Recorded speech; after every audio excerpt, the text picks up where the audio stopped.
Hello, and welcome to The Forgotten King, an audio drama presented by Story Games. Let's tell a story.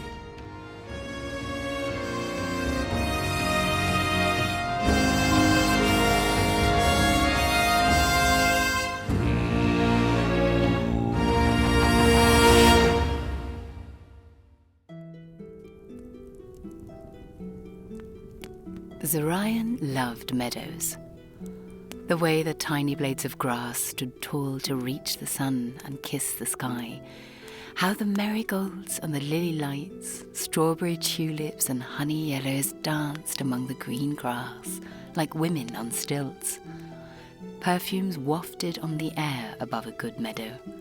Cool breezes often made it their home, a place to run and flip and swing and twirl and be free. There was no better place in Eldaron to spend an afternoon near Haman.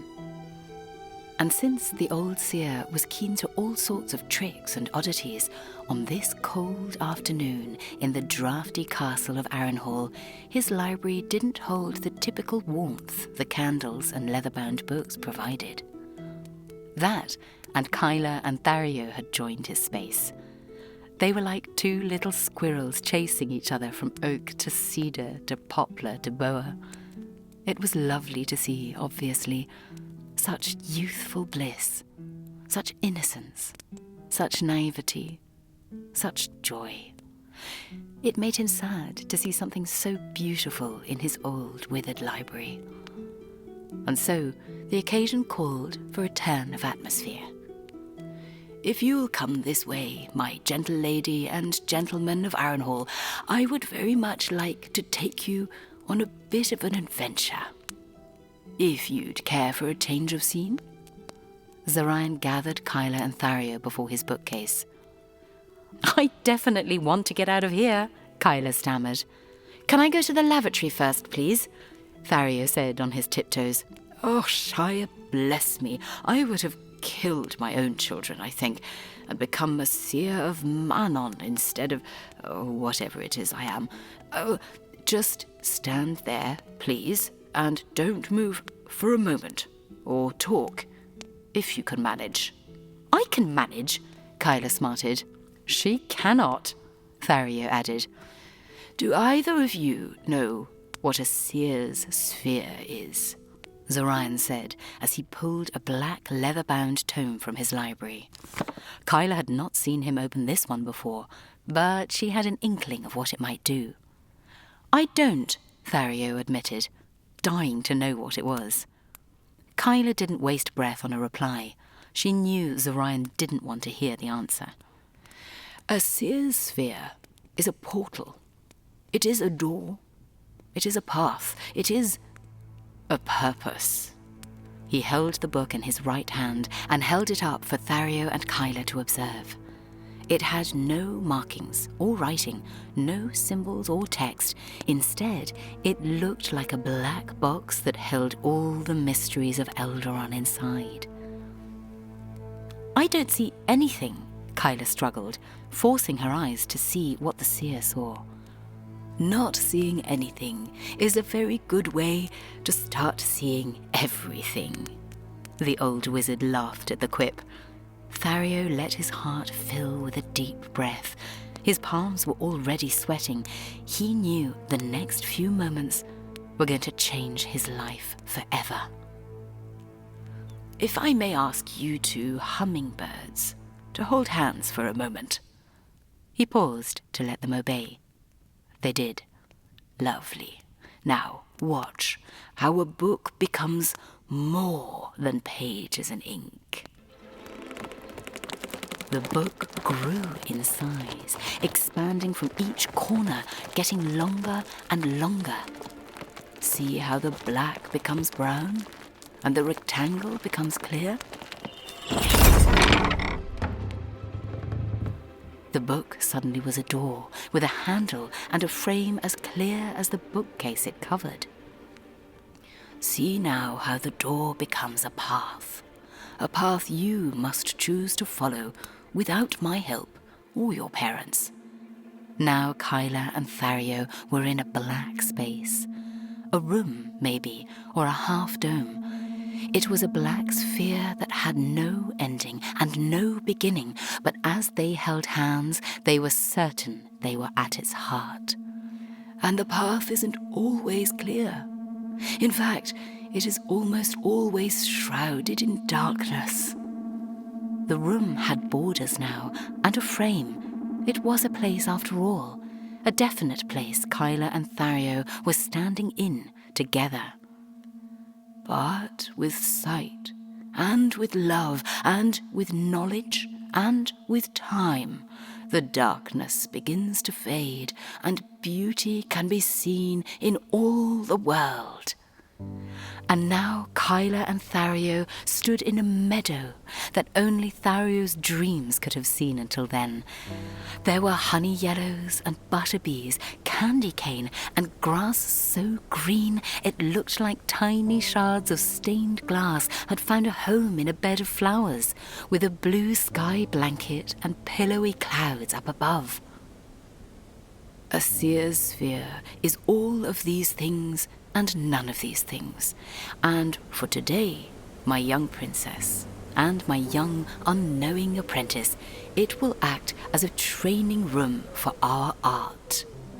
Zorion made a stump of flowers and twigs form out of the garden meadow, his heather-green robes waving hello to the tall grass and pastel petals around his feet. He sat and sighed, rather pleased with the colours he imagined. "Where are we?"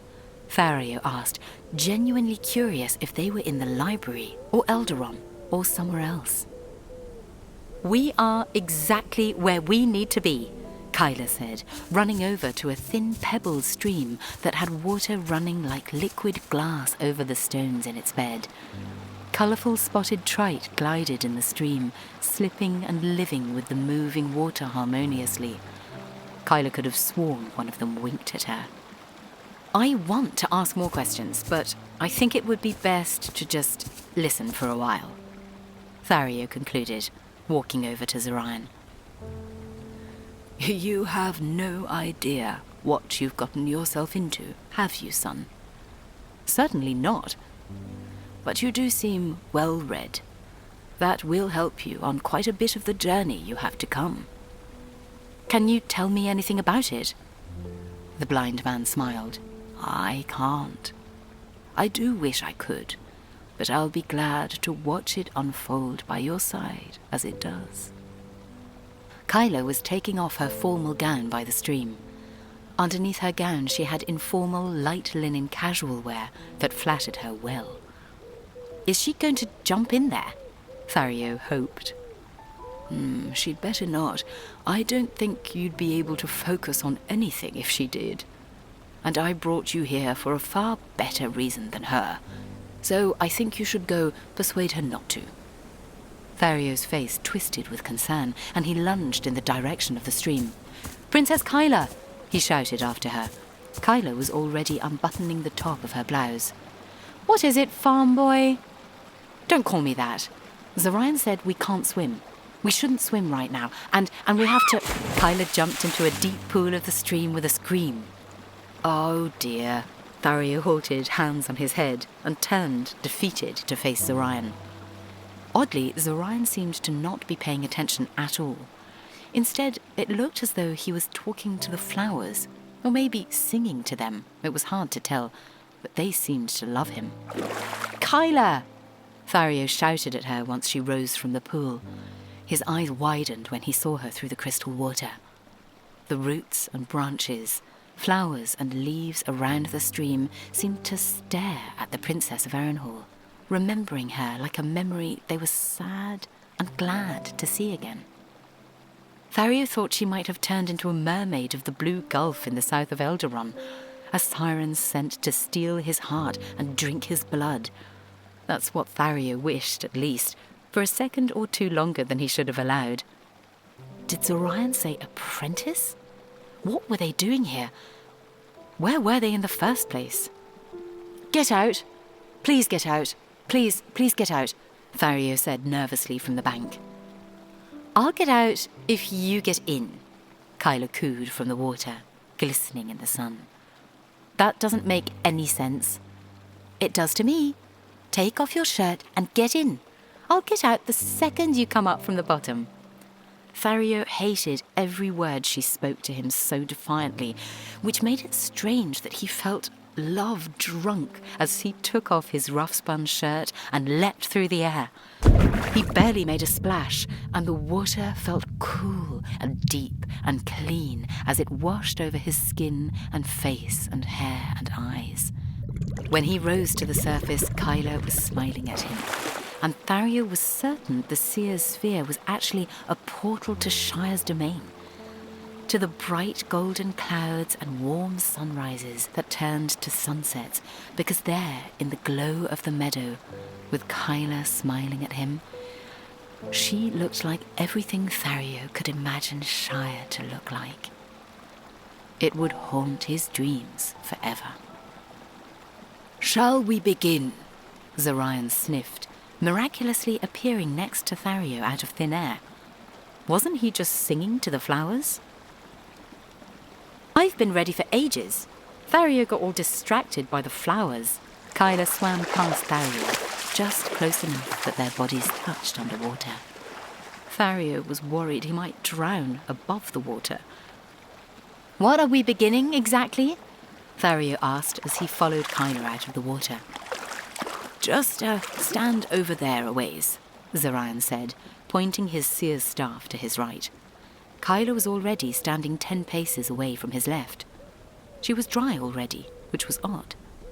So was Thario, he now realized as he looked over at his spot across from Kyla. She was standing at the edge of a path that rested next to the stream. It was 4 feet wide. A fine, thin brown dirt blanketed the path. It was soft on his toes. "There are schools of magic in Eldaron. Disciplines, some call it, or studies. I don't much care what word you choose to describe what we will practice, but as Kyla has already had some training and unleashed her first ability, I think it would be proper for her to only be allowed to use defensive maneuvers against you," Zorion offered to Thario, who looked absently at Zorion as if he spoke another language.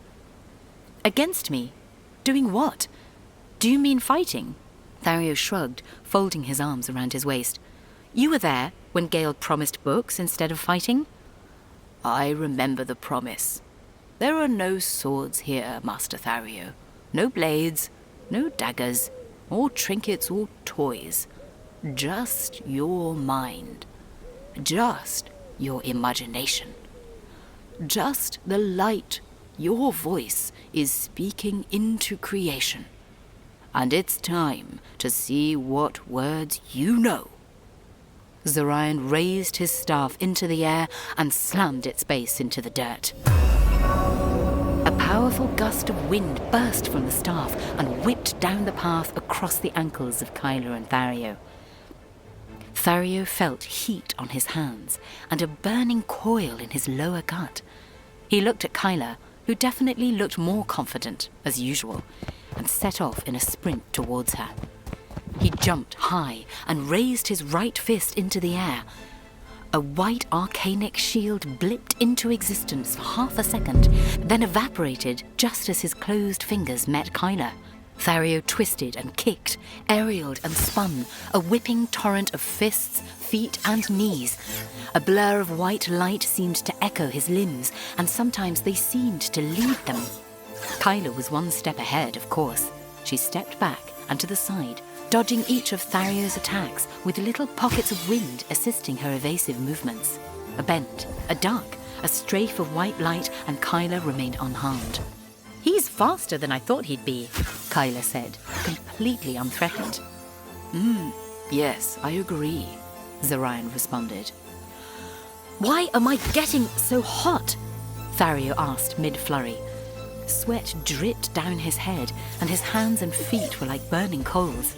The fluidity and power of his movements was like a drug he couldn't stop taking. It pulled him deeper and deeper towards its molten center. "You are connecting to the life spark for the first time, Master Thario. Be careful if you don't mind." you just might get burned. Thario didn't like the sound of that at all. He stopped his punches and his kicks. Instantly overcome with fatigue and multiple bellies full of air, he bent over, hands on his knees, sweat dripping into the green grass below his feet. The meadow drank it up gratefully, the colours swimming under his gasps. "Do you think his first ability will be fire?" Kyla walked past Thario to sit on the stump Zorion had made. It would be interesting if it were. It wasn't what I would have expected, but it's too early to tell for sure," Zorion mused as he stared into the mirrored waters of the stream. The 4 trout in the stream were like little rainbows glimmering up at him in a melody. They were trying to tell him something, he was sure. And what would it mean if it were true? And if it were blue? Well, true is not a word that has a function in a conversation like ours. In a place like this, young lady of Arron. But for now, let's say, if Master Thario proves to be a master of fire, then much of the prophecies I have been studying for the better part of the Second Age may just contain more truth than some would like to believe. "Are we still talking about me?" Thario said, finally able to stand and wipe the sweat from his eyes. "But he's like a puppy," Kyla pointed, her face a little displeased. "Pups grow up to be dogs, dear Kyla. Let's not forget how you started your first time in the Seers sphere." Zorion humbled her. "I didn't know you were going to be able to use your staff, you old cheat," Kyla added, bringing a small smile to Zorion's lips. "Well, how will I know I can make fire?" Thario asked, looking at his hands and fingers like they were kindling and coal. "You'll know exactly when you're supposed to know," Zorion said, finding the blue sky and the white clouds above him. He saw Shire smiling at him then, and the smile was undoubtedly sad. "I think it is time to end this book," as he used his staff to carve a rectangle into the fabric of the air inside the sphere. Stone and flowers, petals and pebbles formed together to make an arched doorway. Then the meadow split, and blackness appeared in the tear. When a door appeared an instant later, this time Thario wasn't surprised. In fact, now he could see into the Seer's library, and it truly looked like home. The meadow was beautiful and terrible and real as dreams, but it was time to get back to Arron Hall, to wood and stone, food and drink. Kyla stepped through the door first. Zorion gingerly hopped through like a toddler jumping over a stone in the road. Thario took one step closer to the door, but stopped when he heard a woman's voice say something to him from further down the stream. He turned and saw a light there, and bright golden trees, amber red and honey orange leaves turning in the wind around the woman. She wore a white dress made of light and air, and her blue eyes made Thario's heart lift into his eyes. The woman didn't say anything after all, but Thario couldn't help but hear something in his heart that sounded like, "Bless you and keep you." And when he looked down at his cupped hands, a small, raging blue fire burned in the air above his skin. The fire burned true. It was deep and it was old. It was frightful and ominous. Dark and light tangled into a swirling abyss, and it lit up his face like a heartbeat. Blue flame of ages past, fire of death and light of life, end of things, to start again. The world will know the song that was sung, allegories for men, like memories we all forgot, Raging hearts and dying spirits will fly where caves in mountains run deep with golden treasure. Love will find hate. Hate will end love. Fire and lightning will clash in the sky again. A boy and a girl. A blind man and a king. Pale children and a black shadow. A fallen hero and an unfaithful lover. Proud brothers and travellers unknown will heed the call of the fire Thario held in his hands. Blue fire, to set the prophecy ablaze. Blue fire to continue the story. When the door to the Seer sphere closed, it left the trio of practicing Seers alone in Zorion's library. It felt like a speckled piece of indigo sand on a beach they were all familiar with.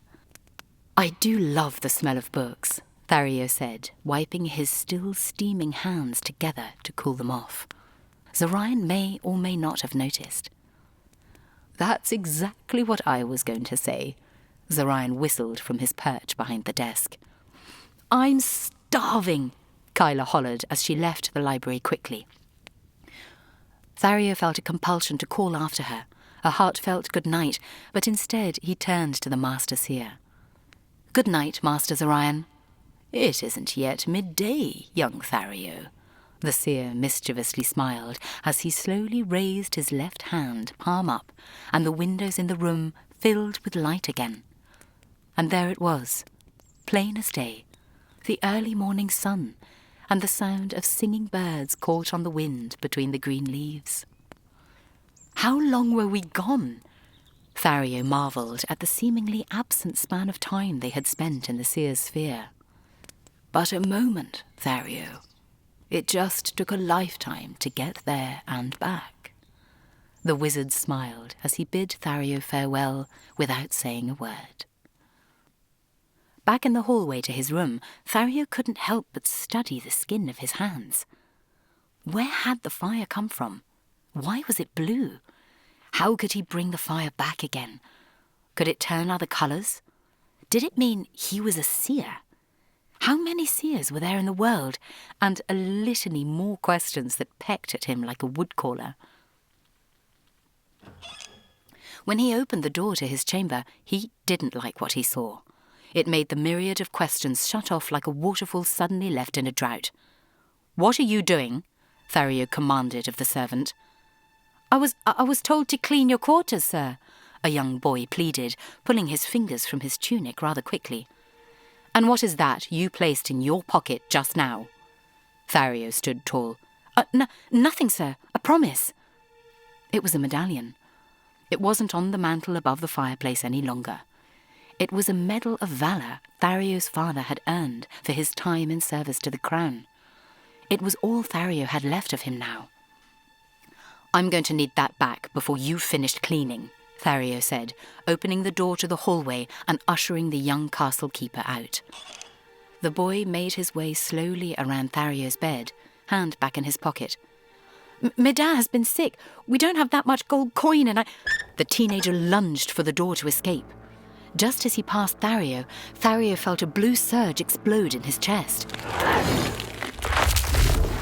It turned his hand into a claw and pulled his arm up to stop the servant at the shoulder. Before Thario had blinked, the right side of the boy's face was lit blue with terror. Fire crackled on the boy's dark skin. Silent hellfire conjured by Thario's hand. It shook Thario to his core as he watched his horrible creation. Cobalt blue flames melting the thief's skin under their 4 eyes. Thario was paradoxically terrified and amazed.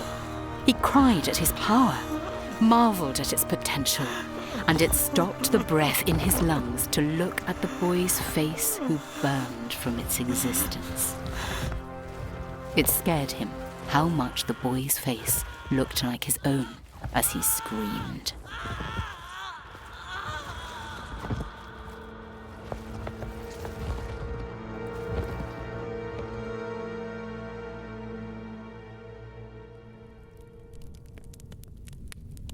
As was foretold, there is indeed a fire burning between us. One we have been building since we first met Alira and Rorick an entire age ago. Your imagination and mine have filled in the blanks between the words, the spaces between sentences, and the pause between paragraphs. Now, Eldaron is more than just words in a book. Seeds have been planted. A story has taken shape. I hope you have felt some amount of warmth around our fire. It burns strong now. And if you listen closely to the sounds of the flame crackling, you can likely hear the call.